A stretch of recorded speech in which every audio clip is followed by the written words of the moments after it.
manufacturers will come out with a car that takes the world by storm. And then they'll only make so many of them. Then a couple years down the road, maybe decades down the road, they come out with a new version of it. They revive the brand. Mm-hmm. So, what were the ones that you were bringing up that you were I was just listening to something today, and they brought up the NSX, the Honda Acura NSX, Acura or Honda NSX, and how they were saying that I don't know what's your opinion on do you like the new NSX? Oh, I love the new NSX. Do you think they should have renamed it something else to leave the old NSX by itself and named the new NSX maybe Acura NS or something different to make it stand up? Do you think the original NSX should be its own thing? But also, do you think the new one should be its own thing? Like, do you think that if they renamed the new one, it would have been a bigger hit than what it is right now? Yeah, I agree. I think they should have done that because then. Well, the reason why they named it the NSX is because they knew that would gain a lot of attention. Yeah. Oh my God, they're bringing the NSX back? That's awesome.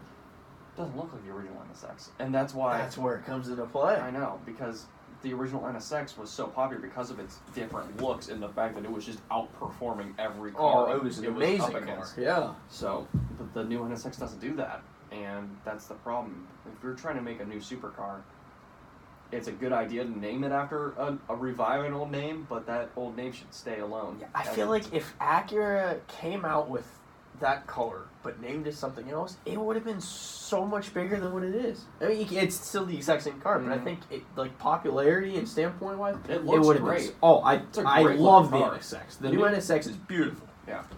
For the price it is, I agree that they shouldn't have named it the NSX. Mm-hmm. What about the new GT?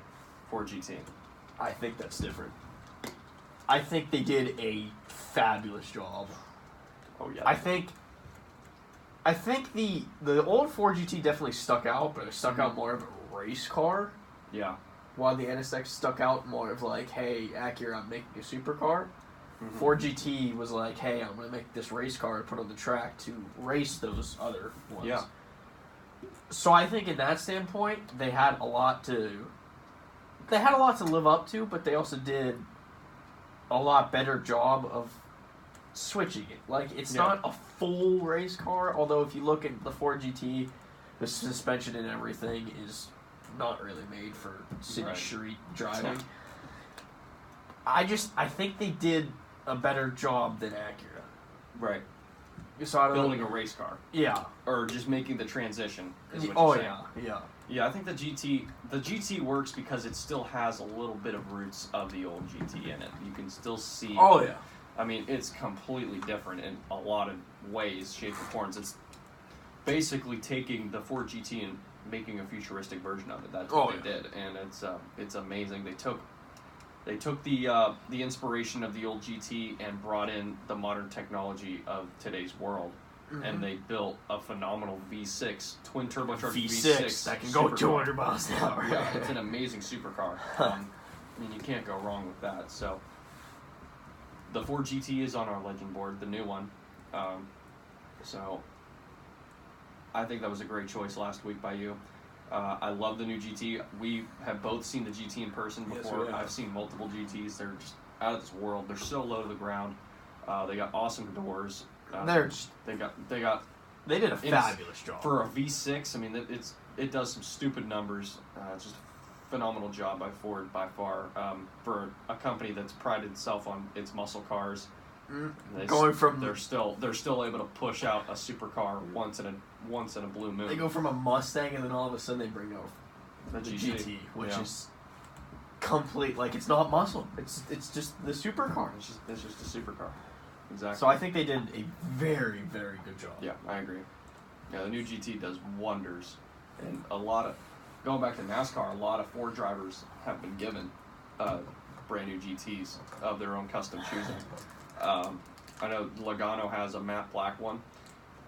Ricky Stenhouse Jr. has a blue one, I believe, either a blue or a white. No, Stenhouse has a white one. Kurt Busch has a gray one with red racing stripes. I know a rally truck driver that is sponsored by Ford. He has one. He has it's not a deep matte gray, but it's like a matte gray that's a little lighter. Oh, well, actually, Kurt Busch had his wrapped matte black to fit his Monster Energy car. Yeah. So it actually looks pretty cool in a Ford GT body. His actual race car colorway I will put it. The Ford GT is very hard to get. $550,000. From what I know and from what I've heard and watched, I follow a guy on YouTube, and he said he'd absolutely love to get one. And I believe Ford just came out and they released, I think, 250 more like pre-orders to say so that you have to get accepted for that car. And he was declined. He was declined. We've talked about this before. Ford looked at previous Ford GT owners first.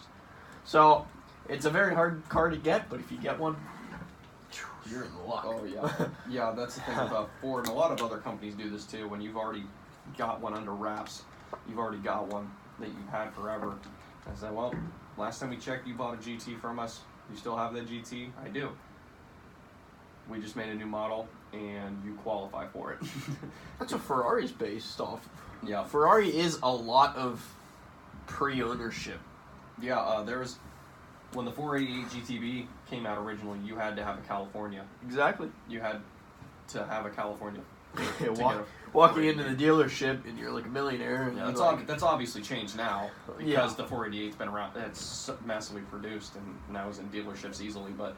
If you're going to buy directly from Ferrari, you had to have a California under your belt, which that's still not. I mean, it's the entry level Ferrari, but it's still a $200,000 car. You want to buy this car? Well, you have to spend $200,000 first. Yeah, that's a great car. And another one we talked about too was the Nissan GTR. Another car that's I believe this one's different. Been revived. I do love the revived edition. The brand new GTR that they came out with, the 2019, I love it. I believe that, me personally, I like the old GTRs better. Okay. Half of them are illegal in the U.S. Yeah, right. Yeah, the Nismo is illegal in the U.S. Just go back to like the R35, like Skylines and stuff. Yeah. Those cars. I will 100% take one of those over a new GTR. And I think... Huh? Why is that?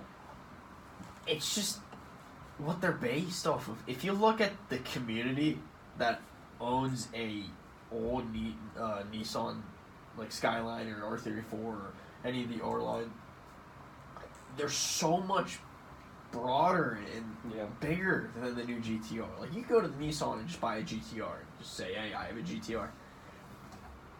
I just think it's completely different. Like, I don't think they did anything wrong making it newer, but I believe that there's more liking to the old one. Yeah, I agree. One thing I've noticed, I was just thinking about this while you were talking. It's one thing to revive a brand. It's another thing to preview the future. Yeah. And one car that I think previews the future better than any other car I've ever seen, I don't think you're going to guess this, is the Lamborghini Reventon. Oh. Because it is literally a combination of a Murcielago and an Aventador. It's got the rear end of a Murcielago, but it gives you the hint of what to expect with the Aventador. And because when people knew Lamborghini, I mean, the Murcielago had been around forever. They made multiple different versions of it. They had the Murcielago SV, a bunch of different versions of it. It's time for an update. They produced, what was it, like maybe like 90 Reventons? Yeah, it was very, very limited. But it had the rear end ideal of a Murcielago, but a front end of what is now the Aventador. I don't even know if it came in different colors. I just know the matte gray. Yeah. That's all I know. So it's a Batmobile. Exactly. Because if you look up a picture of a Murcielago and an Aventador, and then look up the Reventon, you'll immediately realize it. I love that they did that to say we're saying farewell the Murcielago and welcoming the future. Well, let me ask you this, because you're putting. I completely agree with you on that. But I'm looking at what you said about how the Revitones is like the Murcielago and then the Aventador. What do you think about the Performante Spider? It's a Gallardo front end. Is it really? Not really. There's a Performante Spider that is a front end of a Gallardo. You have to look that up. I don't even know what you're talking. I have a picture of a Huracan Performante in my mind right now, and I don't see Gallardo anywhere in it. The Spider. Yeah, I don't see it. And rightfully so, because I honestly think the Gallardo was the worst looking Lamborghini of the 2000s. Oh, I think it was the worst looking Lamborghini. I think the best looking Lamborghini right now is the Sesto Elemento. It was a Gallardo. So they came out with a Gallardo Spider Performante. Okay, yeah. Alright, I know what you're talking about that. Yeah. So, okay. What do you think? What's your opinion on like that Gallardo versus just coming out with the Huracan Performante? Where does the Performante stand? Because before I even knew about this car, I thought the Performante was I think the Gallardo Performante Spider came out a while ago. Oh, it's 2011. Okay, well then yeah. So it's just, if we're comparing the Gallardo Performante Spider versus the Huracan Performante Spider, I'm taking a Huracan all day. Because the Huracan just looks better. Oh yeah. They updated so well, and that's something that they needed to do, because, oh my god, like just think of like. You look at the Gallardo and you just say, man, we have the Aventador now, and this thing just doesn't even compete with it. There was a time that the Gallardo was the car, but right. But around the same time, there's the Gallardo. What, a year after the Gallardo? Well, the reason why the Gallardo was so popular is because it was undrivable. It weighs nothing. Right, the Superleggera. Or even the Super Trofeo Gallardo. It's a race car. Yeah, it's just a race car. It's legitimately a race car. Even the Superleggera, you're almost to a race car. Yeah, the Superleggera is basically the Performante. Exactly. It's crazy to even think. I think Lamborghini's done an amazing job with almost all their cars. Yeah, they have. What I fear with them is the reason why I think Pagani's doing so well is I think they're pumping out way too much material. That's the same with McLaren. McLaren comes out with a new car every week. McLaren's pumping out too much material. Pagani, I love the idea of have one car, but basically just start with the shell of the Pagani and work with your customer on how they want it to look. It's the same with Koenigsegg. And then at the end of the day, it's just a one-of-one Pagani, Huayra, and it could just be called the Pagani Huayra Kawachik. That's right. And it's exactly just, it's fitted to your exact specifications, and then one day you're going to find it on Wikipedia and it says one-of-one. Exactly. And they're going to consider it a legitimate production. That's why I think Pagani and Koenigsegg are doing so well. That's why their cars are sticking so much value. Yeah. They're not losing any value because I don't think, like you said with Lamborghini, they're pumping out too much cars. And McLaren, they're pumping out too much cars. You could buy a Performante, I'm pretty sure. How much were the Performantes when they first came out? Like the Huracan Performante? Yes. $250,000. They've dropped so much in depreciation. Yeah. And I blame that on Lamborghini. Hey, here's the SV, here's the SVJ, here's the everything new. It's because what their problem is, they see people producing a new car and they immediately feel obligated to have to compete with it. Work with what you got. That's what Ferrari's doing. Ferrari's stuck to their same schedule. They make the. I'm gonna go back to my dream car. They make the 458. They made the convertible. They make the race version and a convertible of that, and that's it. They did that with the 488. GTB, Spider, Pista, Spider. I just think like Lamborghini, McLaren, Ferrari, I think they need to slow down. They're coming out with way too many cars. They're coming out with more cars than like Chevy and Ford. Out of Ferrari, McLaren, and Lamborghini, Ferrari's doing the best of limiting production. But because you got we don't even need to put LaFerrari in there. You got Portofino, GTC4, 812, 488. right there.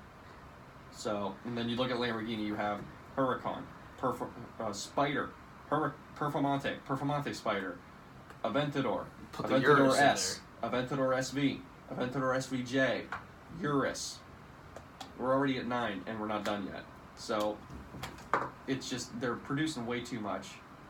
Granted, not all of those cars are depreciating. Some of them are keeping their value. Yeah. Like, I think when the SVJ comes out, I think that car is going to stick with value. It depends on how many they make. That's the difference. If you go to our website, racingreview.com, on the legend board, last week I added the Pagani Zonda to the legend board, and the Zonda that I chose to use as our picture was the Cinque Roadster. And it's in the name, Cinque. They only made 5. They only made 5 Cinques and Roadsters. So there's only 10. Think of how many people there are in the world. Think of how many cars there are in the world. There's only 10 Zonda Cinque Roadsters out there. I think there's only, 4 or 5 Venenos? Something like that, yeah. And that's why the Veneno will always hold value. I think there's one guy out there who owns 2 of them, a Roadster and then just an old. Yeah. And I think his Roadster's green. Bless you for having $10 million. Right. But, I mean, I think that $10 million is going to stay valued $10 million. I don't think that car is going to go anywhere. Joseph, have you picked a legend car yet? I have one in mind. It's going to throw you off. I bet a lot. Have you? Is it your choice? Yes. Are you sure? Yes. Are you positive? Yes. All right. So it's that time of night where we elect 2 new cars into the legend board. Last week, Joseph added the new Ford GT to the legend board. The Wi-Fi will cooperate with me. I will give you the specs on it right now. But, yeah, he made it clear in the message that he sent me. He wanted the new GT to go on, not the old, because he'll probably be saving that for a future episode. So, the new Ford GT is up on the legend board. And give me a moment here. Here we go. Come on. Work with me here, Wi-Fi. Alright, well, while I wait for that. Yeah, Joey added the new Ford GT. I added the Pagani Zonda, and not a specific... I mean, there's so many different versions of the Zonda, and that's because of how Pagani handles it. They build a version, whether it's convertible or regular, and they let the customer decide themselves how they want it to look. And then they sell it as kind of that. They take that and they make maybe 5 to 10 of those. So there's multiple different Zondas, but I just put the Pagani Zonda as a shell, as a car, into the legend board. A lot of people don't know this. Pagani is an Italian company that uses Mercedes AMG V12 engines. So, interesting stat there about them. Alright, that's not going to load. So, the new Ford GT is a twin turbocharged V6. It does 200 plus miles an hour, like 212 or something like that. Right there. Pagani Zonda is a V12, 6-liter V12. It does 0 to 60 in about 3.5 seconds, and has a top speed of about 217 miles an hour, and is made of a fiber called carbotanium. It's a mixture of carbon fiber and titanium. I love hearing that. It's lighter, but it's stronger, which is just, it's preposterous. So Joey, it is your turn to elect a new car into the legend board, and your choice this week is what? I'm going to throw you off. I hope it's not my car, because then we have to do some research. I'm going Mercedes. Oh God. Is it your car? What is it? It's a coupe. Just tell me what it is. C63 AMG. Really? The Mercedes AMG C63? I'm sorry, I love You're that car. putting that on the legend board now. All right, so you're putting I have some specs here if you want to listen. The Mercedes AMG C63 has been elected to go onto the legend board, and the motion passes. Why, Joey? It is not your average housewife car. Your average your average person that goes to a Mercedes dealer is going to buy what, an S-Class? probably. S-Class, E-Class. Probably. Or a GLA, or God knows why you'd get a GLE. The C63 AMG has a 4.0 V8 AMG. V8. Bi-turbo engine. It has So five... it's turbocharged? I don't think so. Isn't that what bi-turbo is? Two turbocharged. Yes, but So twin turbocharged. Yeah, okay. You're throwing me off. Oh my god.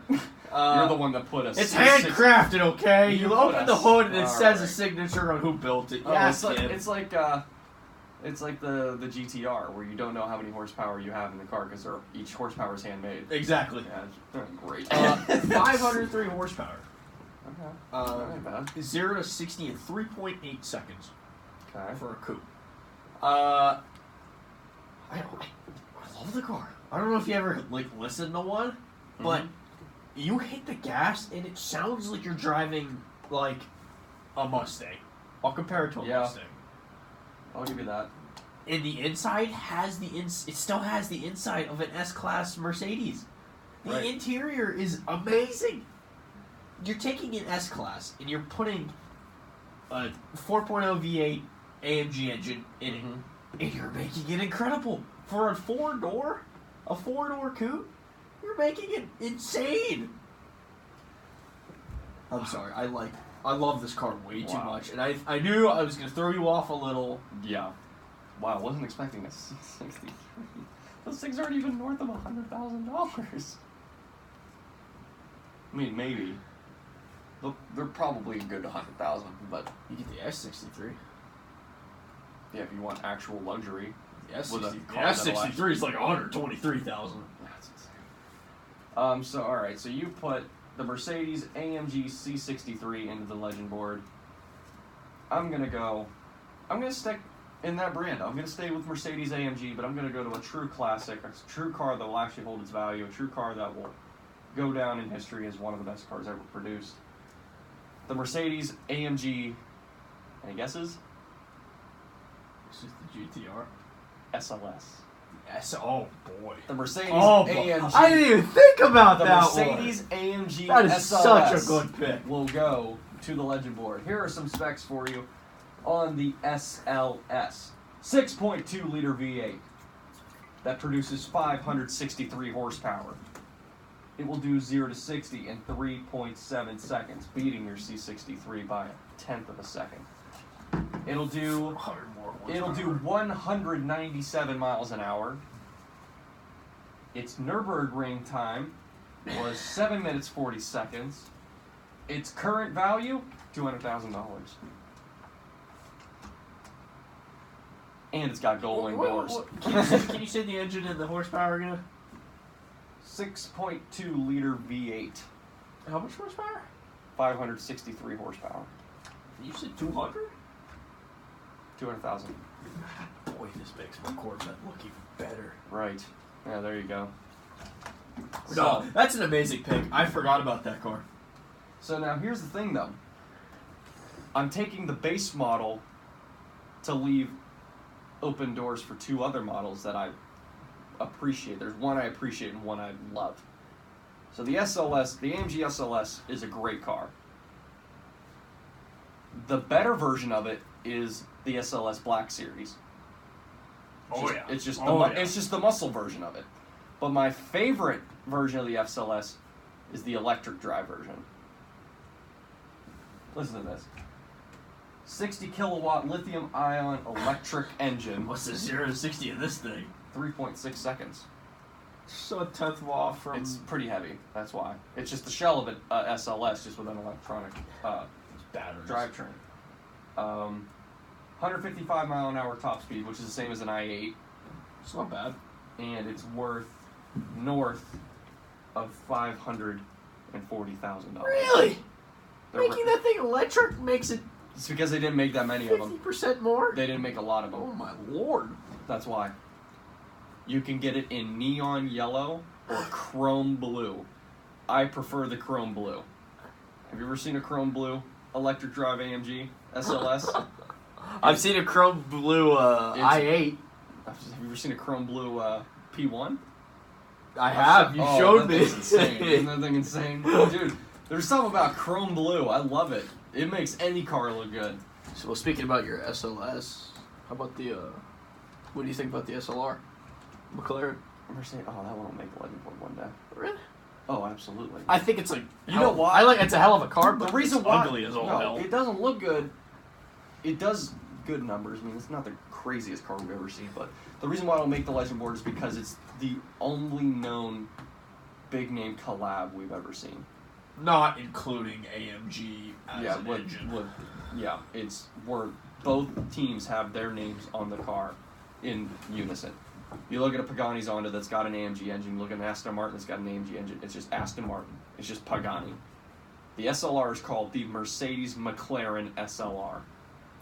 Some people call it the McLaren SLR. Some people call it the Mercedes SLR McLaren. Imagine if, like, Lamborghini, when they were making the Urus, like paired with, like, Lincoln.